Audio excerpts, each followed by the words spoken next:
Hey y'all, hey, welcome back to my channel. So, happy Vlogtober, but we can't forget about our notary documents. So we're gonna go ahead and get into some notary documents. We still got to learn, people. Let's get into it. So today we're going to be discussing a living will. Some people refer to a living will as a healthcare directive. Same thing.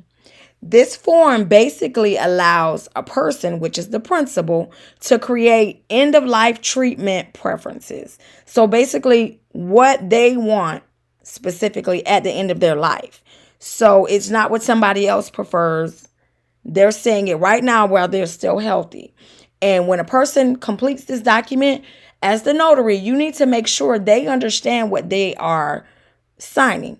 So basically, as long as they're coherent, they can answer your questions. When you greet them, you can tell whether they're elusive or if they have no idea what's going on. If they have no idea what's going on, you cannot complete this document. This is for somebody that basically is giving their wishes. If you don't understand what's going on, there's no way you can tell a person what you want. So this document is going to be completed by a person that knows what's going on and that can accurately talk to you. So we'll just go ahead and get into it, okay? And this is for one of my subscribers that has this appointment tomorrow. So I was going to put out a new video the day after tomorrow, but I found that out and I'm like, listen, would I want somebody to help me? Yes. So I was just like, stop what I'm doing. Let's find this document. So here we are. Let's get into it. So this document needs to be completed by the person who is signing it. Now, if they are not able, they could have an arm injury, a hand injury, or anything like that.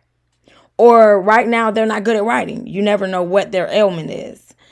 Their family member can fill out the small portions like the date, the addresses, stuff like that they can't fill out. Family members, and even like to print their name, family members can do all of that for you. You shouldn't do it, but the family members could. But what the family members cannot do is initial for them and sign for them. They need to be able to do those things for themselves.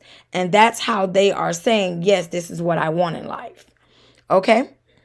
So up here, you're going to have the date. And so as for this document, I printed the information, but when I started, it was blank. So a person is going to handwrite these things unless they take the time to print it out. Okay. So right here is going to be the day that this is actually being completed, not ahead of time and not in the past.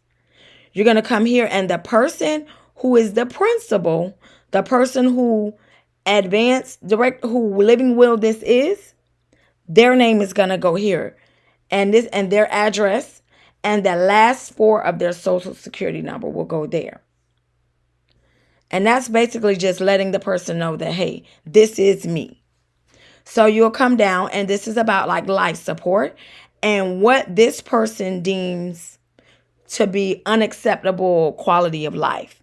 Meaning, if this is where I'm at in life, I don't want any more help. Or I do want you to keep helping me. So they will read this and you give them time and you be patient. So you already know when you make this appointment, this is not going to be a 5-minute appointment. They never are. They would need to go through these things. And sometimes you might even have to read these things to them because maybe something is going on with their eyes or they just can't read it. So you need to be able to read it if necessary. So you would go here and this is about life support.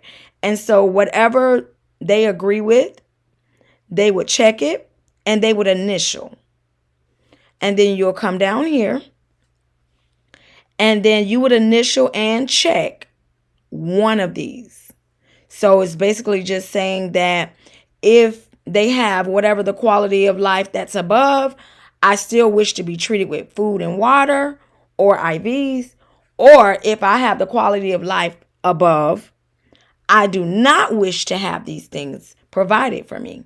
So they're going to decide that, and you're going to come down here And this is all optional. You can read right here. It says you do not have to initial and check any of these if you do not wish. So basically, this is just any of their wishes. If they say, if I'm on a breathing machine or a feeding tube or what, then I don't want help. They would check that. And if it's something else other, they can check it, initial, and handwrite it right there. And then I would personally, if they have something specific, a family member write it and they would have to initial it, I personally would read it to them and ask them, hey, is this correct? So just to be sure. And then right here, that person would write about their end of life wishes. And like I said above, if the family member writes these things, I personally would read these to the individual, the principal, and she or he would have to verbally agree with these things with me.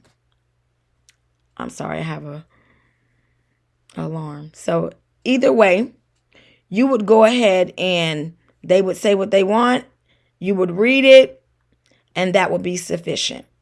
You would come here, and this is basically about the power of attorney for mental health. So you would go here, and this is once again the person's name, the principal. And this is who they are designating to act on their behalf, to make the decisions for them. That person's name would be printed here. And you would come down here. And the person's name who's printed here, who's going to make the decisions for the principal, their phone number would go here. Their address would go here. And then you would come down a little bit further. And then they would go ahead and either choose which consent they're giving to that agent. And if it's both, then it's both. But if it's just one, they would check it. And then they would put their initials there. And here, if that agent is not available or cannot make the decisions, they have to have somebody else, a successor. Now, if they don't have a successor, then you would just put NA there. But most of the time, they have a second person that would be willing to make these decisions. That person's name, phone number, and address would go there. And then here, the principal would go ahead and sign their name here. Their name should be printed there. And the date that's going to match all the rest of the dates is going to be there. So you see here, it says you may either choose 2 witnesses and or a notary to acknowledge your signature.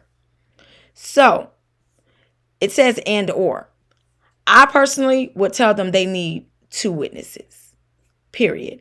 I'm going to notarize a document, but for legal purposes, 2 witnesses also. And you cannot be one of the witnesses.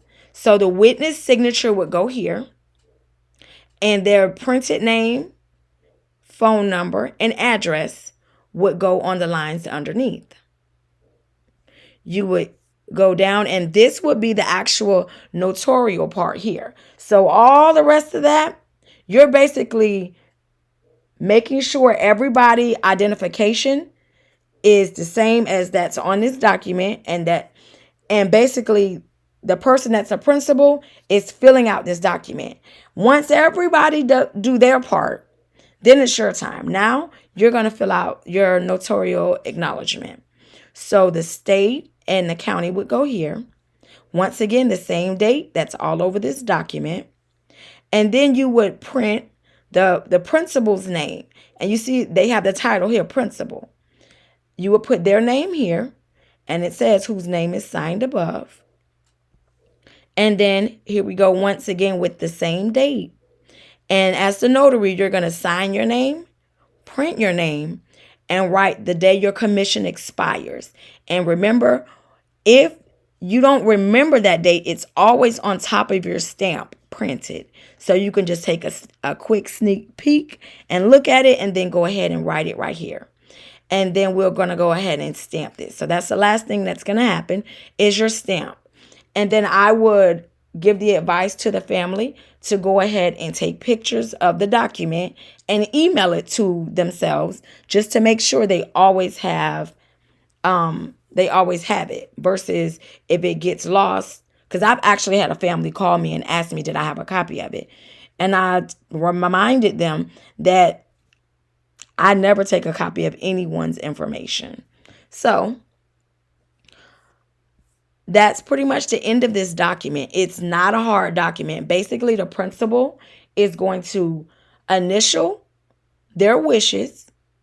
And if it's anything that needs to be handwritten, you'll just kind of read it off to them to make sure that, yes, they agree with it.